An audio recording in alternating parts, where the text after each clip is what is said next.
உலகமெங்கும் பறந்து வாழ்ந்து கொண்டிருக்கும் அம்மினிய தமிழ் உறவுகளுக்கு இனிமையான இந்நேரத்து வணக்கங்கள். தமிழ்நெட்டினுடைய நிர்வாக ஆசிரியர் நம்மோடு இணைந்திருக்கிறார். எல்லோருக்கும் நன்றாகவே, அதாவது டயஸ்பொராவில் வாழுகின்ற தமிழர்கள் அனைவருக்குமே பரிச்சயமான மரியாதைக்குரிய ஜெயச்சந்திரன் அவர்கள். உண்மையாக உங்களை இந்த நேர்காணல்ல, இந்த காணொளியில வரவேற்பதில் மிக்க மகிழ்ச்சி. வணக்கம். வணக்கம் தாட்சாயணி. உண்மையாகவே பல வருடங்கள், கிட்டத்தட்ட எனக்கு தெரிந்து 17 வருடங்களாகவும் சில விஷயங்களை நான் பேசிக்கொண்டே இருக்கிறோம். இன்னும் பேச போகிறோமோ அப்படின்றது எனக்கு தெரியல. இன்று வரைக்குமே தீர்க்கப்படாத பல கேள்விகள், பல சந்தேகங்கள் இத்தனை ஆண்டு காலமாக நம் இனத்தோடு தொடர்ந்து கொண்டே இருக்கு. அது தொடர்பில் தான் இன்றைக்கும் நாம் பேச இருக்கின்றோம். குறிப்பாக மே மாதம் அருகில் வந்து கொண்டிருக்கிறது. மீண்டும் அந்த முள்ளிவாய்க்கால் பேரவலத்தினுடைய நினைவுகள் வந்து நம்மை கூறு போட தொடங்கிய ஒரு காலம். இப்பொழுதே வந்து பார்த்தீங்கன்னு சொன்னால் நிறைய நாம் பார்க்கிறோம். அதாவது தொப்புள் கொடி உறவுகள் பலரும் இந்த காலகட்டத்திலே தான் எப்படியாவது அந்த ஈழத்தில் இருக்கிற அந்த உறவுகளை காப்பாற்றி விட மாட்டோமா, காப்பாற்றி விடுங்கள்னு சொல்லி ஒவ்வொருவரும் வந்து தம்ம தீக்கு இரையாக்கி தங்களை கொடுத்து கொண்டிருந்தார்கள். முத்துக்குமார் ஜனவரியில முத்துக்குமாரிலிருந்து தொடங்கி அப்படியே போய்க்கொண்டே இருக்குது. இந்த நிகழ்வுகளை எல்லாம் திருப்பி திருப்பி படிக்கின்ற பொழுது, பார்க்கின்ற பொழுது அந்த ஞாபகம் வருகிறது.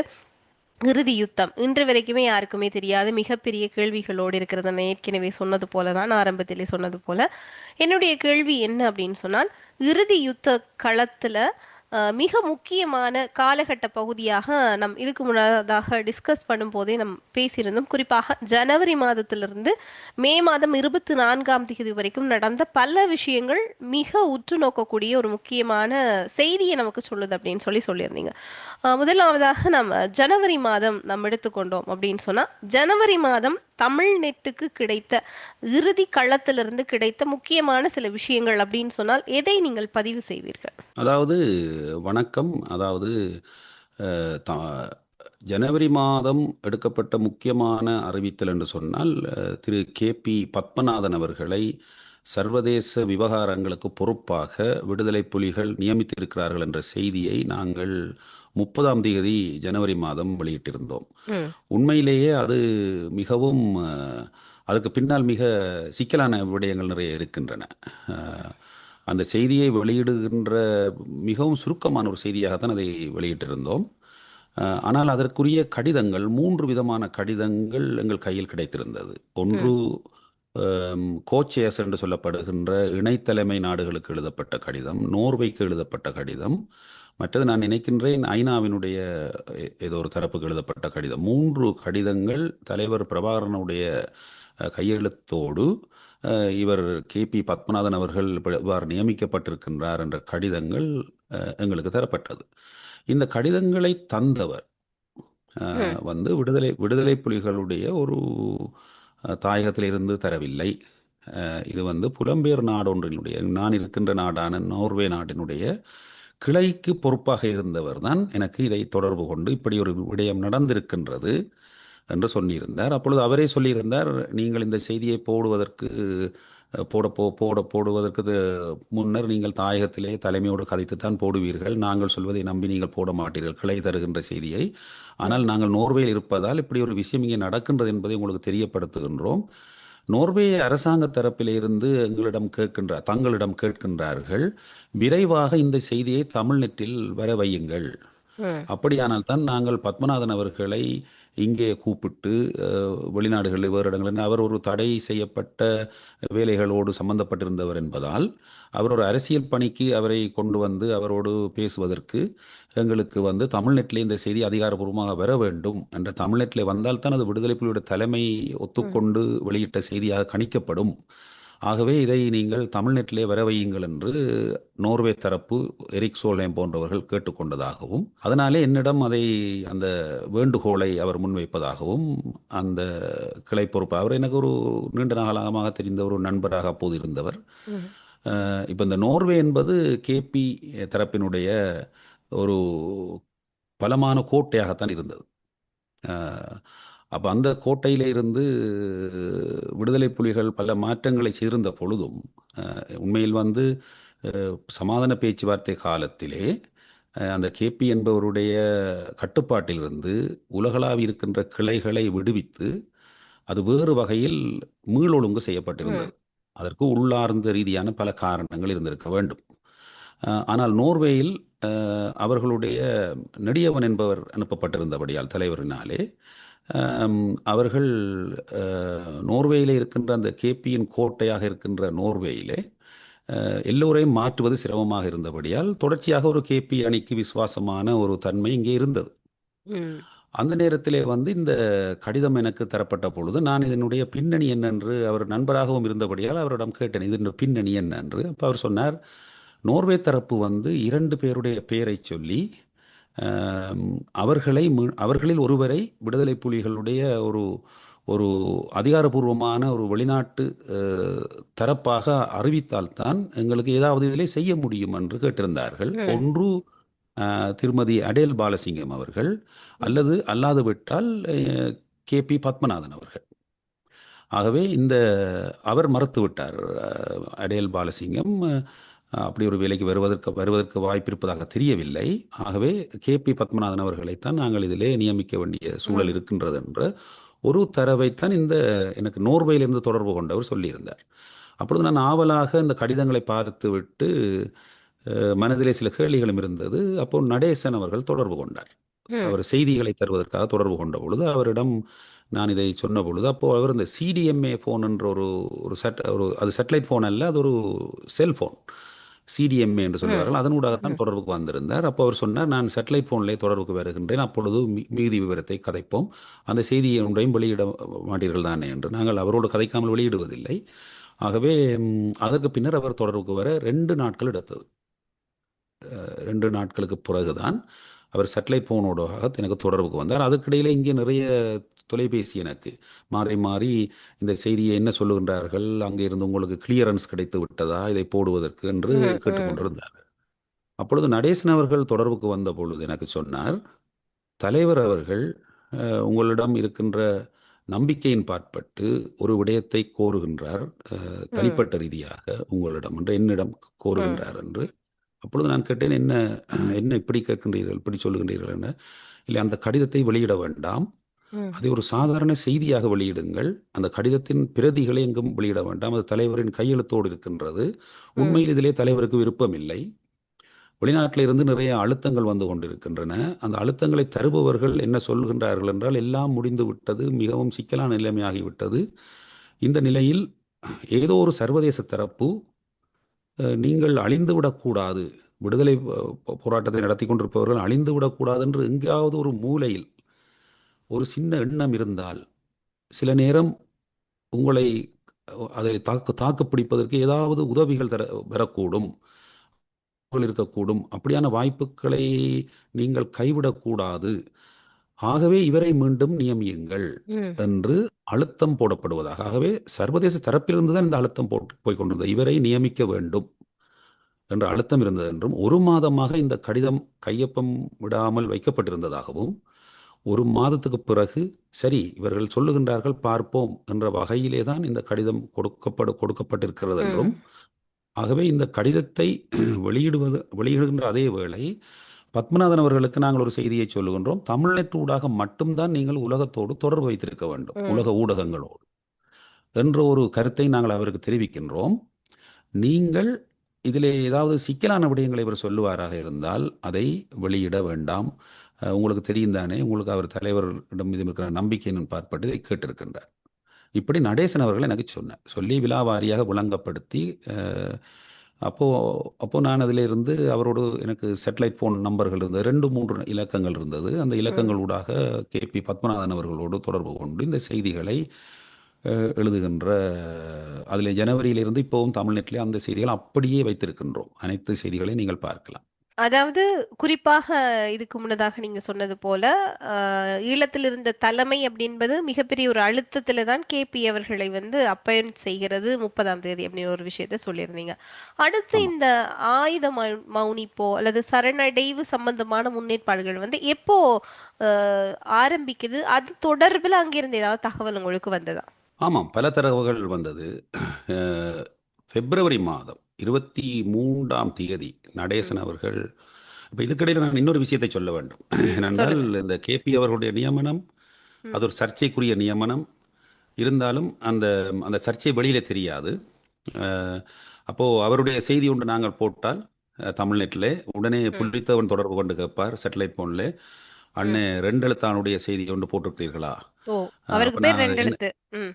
ரெண்டெழுத்துன்னு சொல்லிக் கொள்வார்கள். அப்போ ஓ ஆமாம்னு சொல்லி அவருடைய அந்த செய்தியை நான் வாசித்து காட்டுவேன். ம். இதுதான் இருந்தது என்று சொல்லி சேட்டலைட் ஃபோனில் அப்போ அவர்கள் பங்கரில் இருப்பார்கள், தொடர்ச்சியாக பார்க்கின்ற வாய்ப்புகள் இருக்காது. ம். அப்போ இந்த விஷயம் என்றோன்னா உடனே சொல்லுவார், இந்த மாதிரி ஒரு செய்தியை போடுவீங்களா நடேசன் அண்ணா சொல்வதாக ம். என்று. நடேசன் அண்ணாவே சில நேரம் அந்த ஃபோனை வாங்கி கதைப்பார். கதைத்து அவர் வந்து சில விடயங்களை சொல்லுவார். அப்போ அவர்களிடம் ஒரு தங்களுடைய செய்தி முன்னுக்கு நிற்க வேண்டும். ம்.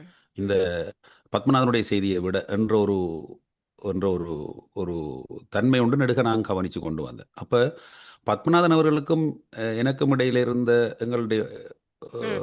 ஊடகத்துக்கும் இடையில இருந்த தொடர்புக்கு இடையிலே நேரடியான தொடர்பு இருந்த பொழுதும் அவர் ஒரு நாளும் எழுதி தர மாட்டார். அவர் எப்பொழுதுமே வாய் மூலமாக இப்படி போட்டால் ஒன்று நல்லா இருக்க மாட்டோம். அப்போ நாங்களே எழுதி போட்டு அவருக்கு அனுப்ப வேண்டியிருக்கும். அப்போ அதில் ஒரு சிரமம் எங்களுக்கு இருந்தது. இன்னொரு நான் விடுதலை புலிகளுடைய சமாதான செயலகம் அப்படி இருக்கவில்லை. அவர்கள் வந்து எப்பொழுதும் தாங்கள் ஏதோ ஒன்று டிராஃப்ட் பண்ணி எழுதி தந்து அப்படியெல்லாம் செய்வார்கள். ஆனால் இவருடைய அப்போதானே அது போடப்பட்ட விஷயம், அவருக்கு அந்த ம். வசதி இருக்கவில்லை. அப்பொழுது அவர் வந்து தொடர்ச்சியாக கதைக்கிறதை நாங்கள் எழுதிவிட்டு போடுகின்ற பொழுது இடையிலே ஒருவர் நோர்வேயில் இருந்தார். அவர் இப்பொழுது தாயகத்தில் இருக்கிறபடியால் அவருடைய பெயரை நான் பகிரங்கமாக சொல்ல விரும்பவில்லை. அவர் அவரோடு ஒன்றாக படித்தவர் ம். பல்கலைக்கழகத்திலே. விடுதலை புலிகளோடும் இயங்கியவர், வேறு இயக்கங்களோடு இருந்து இயக்க பின்னணியிலிருந்து வந்தவர். ம். அவர் இங்கே நோர்வேயில் தங்கியிருந்தபடியால் அவர் எனக்கு அடிக்கடி தொடர்பு கொடுத்து அப்போ கேபி அவரோடு தான் கதைப்பார். ம். அவர் ம். எனக்கு ம். சொல்லுவார், ஒரு இமெயில் வந்திருக்கான் பாருங்கள், அல்லது உங்களோட கதைக்க விரும்புகின்றார் ஒருக்கா பாருங்கன்னு சொல்லி அப்படி வந்து அவர் சொல்லுவார் எனக்கு. அப்போது அவர் வந்து கேட்பார், இந்த நடேசனுடைய செய்தி போட்டிருக்கிறீர்கள், இது எப்போ வந்தது? ம். ரெண்டெழுத்தாளுடைய செய்தி முதல் வந்ததா பிறகு வந்ததா? அப்போ நான் வந்து இந்த முரண்பாடுகளை ஓரளவு தெரிந்திருந்தபடியினாலே ம். நான் பழமையாக சொல்லுவேன் வந்து, இது காலையிலே தந்து விட்டார், எனக்கு தான் எழுத நேரம் பிந்தி விட்டது, ஓகே. அதனாலே தான் அவருடைய செய்தி கீழே போய்விட்டது, இந்த செய்தி மேலே நிற்கிறது ம். என்றெல்லாம் ம். சொல்லி அப்படி ஒரு சமாளித்து கொண்டு தான் போய் கொண்டு எங்களுக்கு சில விடயங்கள் சொல்லப்பட்டிருந்தபடியா. ம். அப்போ அதாவது ஒரு இப்படியான ஒரு முரண்பாடு அப்படின்றது ஒரு இருந்து கொண்டே இருக்கு. அதாவது வெளி அழுத்தம், ஒரு முரண்பாடு. ஆனாலும் காலத்தின் தேவை, வேற எந்த ஒரு விஷயமும் இல்லாமல் கேபி வந்து நியமனம் செய்யப்பட்டார் அப்படி என்பதை நம்ம ஆமாம் இதுல இருந்து எடுத்துக்கொள்ளலாமா, புரிந்து ஆமாம் கொள்ளலாமா? அது அது அது முரண்பாடு என்று சொல்வதை விட கொன்டைன்மெண்ட், அதாவது விடுதலை புலிகளுடைய தலைமை வந்து இதை ஒரு கொன்டைன்மெண்ட்டாக, ஒரு கட்டுப்படுத்தப்பட்ட ஒரு ம். விடயமாக கையாள புறப்பட்டிருந்திருக்கின்றார்கள். சர்வதேச தரப்பிலே அவர்கள் சொன்னதைப் போல, அவர்கள் வாக்குறுதி கொடுத்ததைப் போல அவர்கள் கேபி பத்மநாதனை மேற்குலகத்துக்கு கொண்டு வரவும் இல்லை, ம். இங்கே அழைக்கவும் இல்லை. அப்போ அவருடைய அழைக்கவில்லை. தேவை எப்படி இருந்தென்றால், விடுதலை புலிகள் ஏதோ ஒரு கட்டத்திலே அழிக்கப்பட்டு விடுவார்கள், ம். அழிக்கப்பட்ட பின்னர் இந்த விடுதலை புலிகளுடைய மண்டியிடுதலை, அவர்கள் மண்டியிட மாட்டார்கள், ம். தங்களுடைய இறைமையை மண்டியிட மாட்டார்கள். அப்போ மண்டியிடாத ஒரு நிலைமை தோன்றினால் அரசியல் மண்டியிடுதலை செய்வதற்காக இவர்களுக்கு சில ஆட்கள் தங்களுடைய கட்டுக்குள் இருந்த அணிக்குள்ளே தேவைப்பட்டார்கள். ம். அது குறிப்பாக நாங்கள் பல காலமாக இந்த இந்த இந்த வேலைகளில் ஈடுபட்டு வந்த என்ற அடிப்படையிலே நான் கவனித்திருந்த ஒரு விடயத்தை இதில் சொல்ல வேண்டும். ம். அதாவது அஹ், ஜெர்மனியைச் சேர்ந்த, சுவிட்சர்லாந்தைச் சேர்ந்த, நோர்வே போன்ற வேறு நாடுகளைச் சேர்ந்த ம்.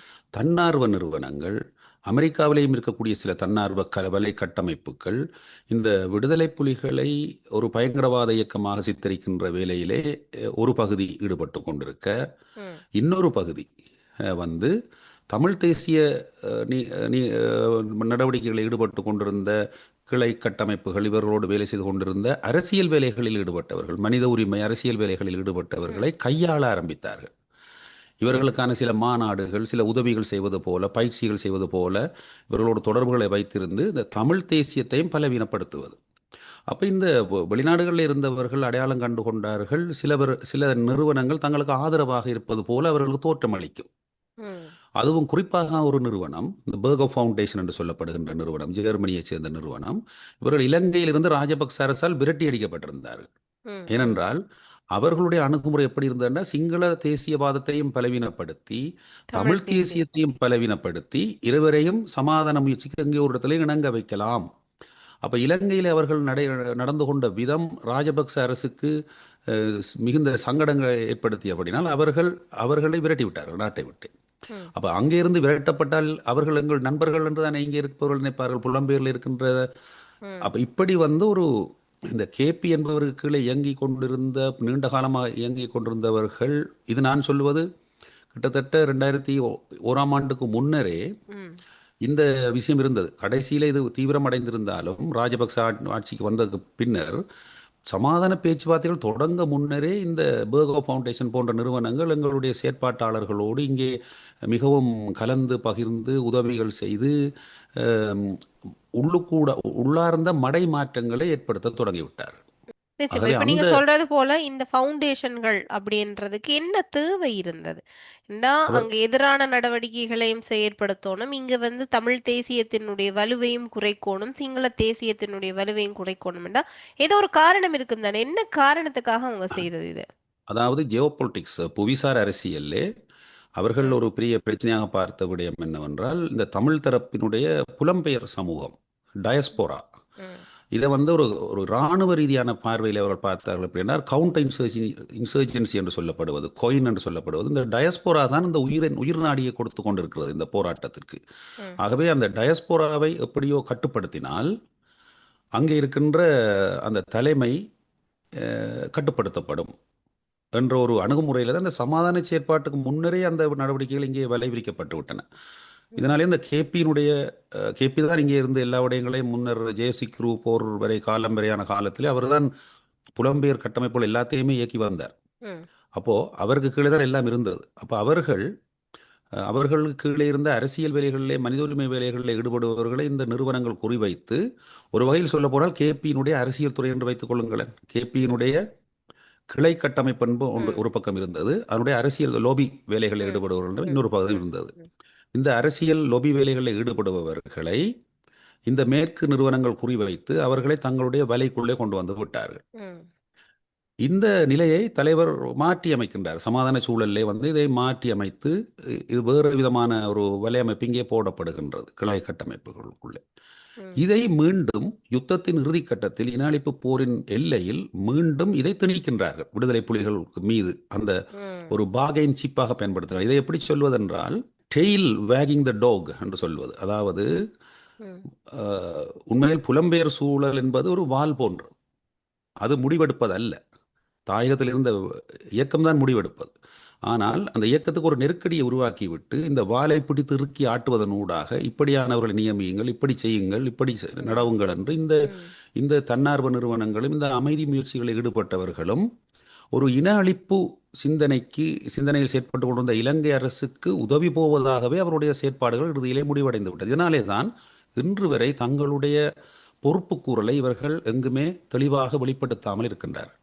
நிச்சயமா. அதாவது இப்ப ஈழத்தினுடைய வரலாறுல அல்லது ஈழத்தினுடைய அரசியல்ல வந்து எப்படி இந்தியா மிகப்பெரிய ஒரு செல்வாக்கு செலுத்தியதோ, அதே போல புலம்பெயர் நாடுகள்ல இருக்கிற சில கட்டமைப்புகளும் வந்து அதாவது புலம்பெயர் தமிழர் அல்லாத கட்டமைப்புகளும் சில செல்வாக்கு செலுத்தி இறுதி வரைக்குமே பல சிக்கல்களை ஏற்படுத்தினது அப்படின்றது தான் இதுல இருந்து புரிஞ்சு கொள்ளக்கூடியதா இருக்கிறது. சரி, நான் இந்த போரினுடைய இறுதி காலகட்டங்கள்ல நடந்த ஒவ்வொரு விஷயங்கள் பற்றி உங்களிடம் கேட்டுக்கொண்டிருக்கிற பொழுது இந்த சரணடைதல் அல்லது மண்டியிடுதல் அல்லது ஆயுத ஒப்படைப்பு இறுதியாக தெரிவித்தது ஆயுத மௌனிப்பு.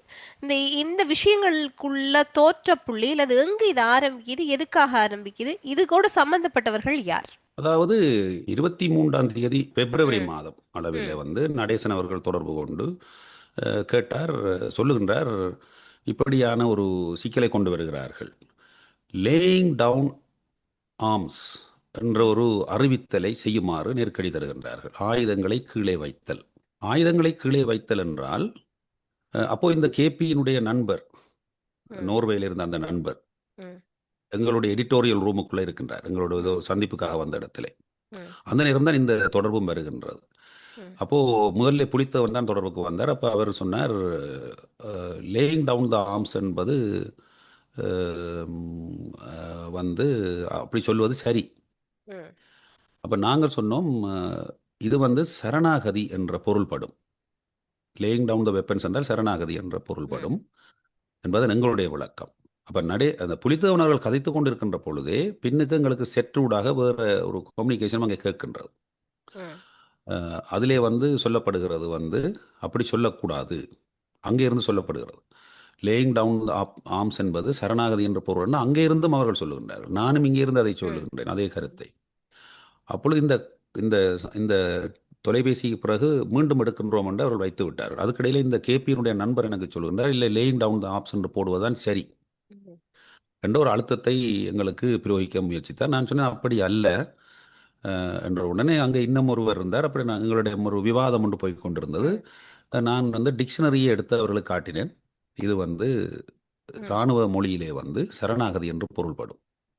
இ- மீண்டும் நடேசன் அவர்கள் எடுத்து இதை கதைக்கின்ற பொழுது அவர் எங்களிடம் கேட்டது உண்மையாக இதனுடைய அர்த்தம் என்ன, ம். இதை ஒரு உறுதிப்படுத்துங்கள். இது ஏண்டா அவர்கள் பங்கருக்குள் எங்கேயோ இருந்திருப்பார்கள், சிக்கலான சூழ்நிலையில் இருந்திருப்பார்கள். அவர்கள் உடனடியாக டிக்ஷனரியை பார்த்து சொல்லக்கூடிய ஒரு தன்மை, இது செய்தி போடுவதற்காக அல்ல, அவர் ம். எங்களிடம் கதைத்து விட்டு பிறகுதான் இந்த செய்தி வருகின்றது.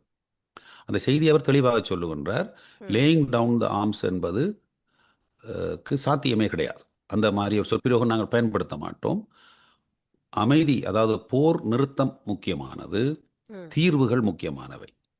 ஆயுதங்களை கீழே போடுதல் என்பதற்கு இங்கே இடமே கிடையாது என்கின்ற கருத்தை 23ஆம் தேதி தெளிவாக சொன்னார்.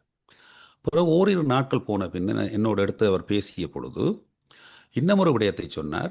ம். தமிழீழத்தை கைவிட வேண்டும் ம். என்று தேசிய தலைவரும் பாங்கி மூன் அவர்களும் அங்கே அங்கே வன்னிக்கு நடேசன் அவர்களோடு ஒன்றாக நின்று தமிழீழத்தை கைவிடுவதாக அறிவித்து விட்டால் போதும், நீங்கள் லேயிங் டவுன் ஆர்ம்ஸ் என்றெல்லாம் அறிவிக்க தேவையில்லை, தமிழீழத்தை கைவிடுவது என்று அறிவித்து விட்டால் போதும், நாங்கள் உடனடியாகவே நீங்கள் கேட்டதை போன்ற சீஸ்ஃபயர் ம்.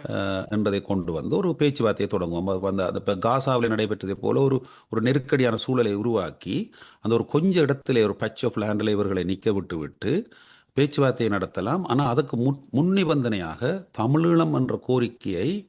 கைவிட்டு விடுகிறோம் என்று அறிவிக்க வேண்டும். அதாவது மண்டியிட வேண்டும். ம். தமிழீழ இப்ப இறைமையை இந்த இந்த மண்டியிட செய்ய வேண்டும். இந்த தமிழீழ கோரிக்கையை கைவிட வேண்டும் அப்படின்னு சொல்லி எந்த தரப்புல இருந்து அழுத்தம் வருது? வெளி தரப்புல ஆ இருந்தா இல்ல அது சிங்கள தரப்புல இருந்தா அல்லது ஐநா தரப்புகள்ல இருந்தா யார் இந்த அழுத்தத்தை பிரயோகிக்கிறது?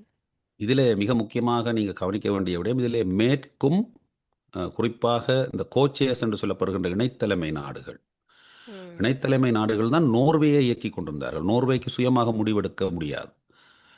அந்த இணைத்தலைமை நாடுகள் நோர்வேயோடு இயங்குகின்றது. நோர்வேயில் இருந்த எரிக் சோலேம் என்பவர் இந்திய உளவுத்துறையோடு நேரடியாக இயங்குகின்றார்.